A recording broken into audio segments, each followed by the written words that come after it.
عزتمند مسلمانانو ورونو اسلامی خلافت دا د مسلمانانو د عزت او د یووالي نښه ده. دا د مسلمانانو د فاره داسې حیثیت لري لکه څرنګه چې د اولاد د فاره پلار حیثیت لري. کله چې اسلامی خلافت وو نو کافران د مسلمانانو نه یریدل، خو چې د کله نه کافرانو دا ختم کو د همهغه ورځ نه را پدې خو مسلمانان ورځ په ورځ د عزت په ځای ذلت طرف ته روان دي، د ترقی په ځای تنزل طرف ته روان دي. د اسلامی خلافت د نشوالي په وجه د څو صدیو نه را پدې خو مسلمانان د اسلامی نظام نه محروم دي. اکثر د اسلامی ملکونو بادشاهان د کافرانو غلامان دي. مخکې به اسلامی ملکونو والا د نور ملکونو سره مدد کولو، لیکن اوس په خپل باندې سوالګرو په شان د کافرانو نه مدد غواړي. چې کله اسلامی خلافت موجود وي نو بیا مسلمانان د سختو فتنو مقابله په ډیره اسانۍ سره کولی شي. لکه حضرت ابوبکر صدیق رضی الله عنه چې د مختلفو فتنو مقابله یې وکړله او ټولې ختمې کړلې.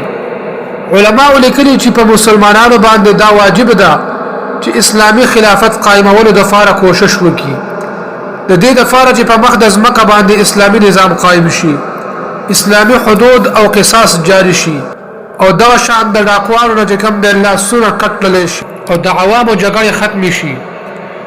که مسلمانان د اسلامی خلافت قائمولو کوشش ونه کړي نو ټول به ګناهګار محترمو. عزتمندو بعض ناپوهه او د لیبرل خلک دا اعتراض کوي چې په دې نوې ټکنالوژي دور کې په دې نوې زمانه کې اسلامی قانون نشي چلیدلی، ځکه وایي د دې دور سره اسلامی قانون برابر نه دی.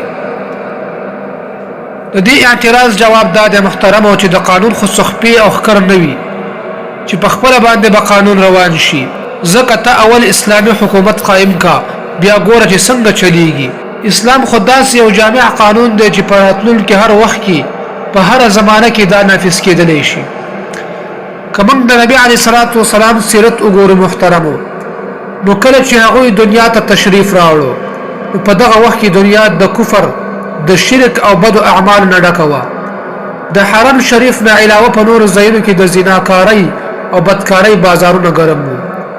زناکارو ښځو به په کورونو باندې خاص جنډې ودرولې وي چې په دې سره به خلکو پېژندل چې دا د زناکارې ښځې کور دی، او هلته به ورتلل او زناګانې به کېدلې.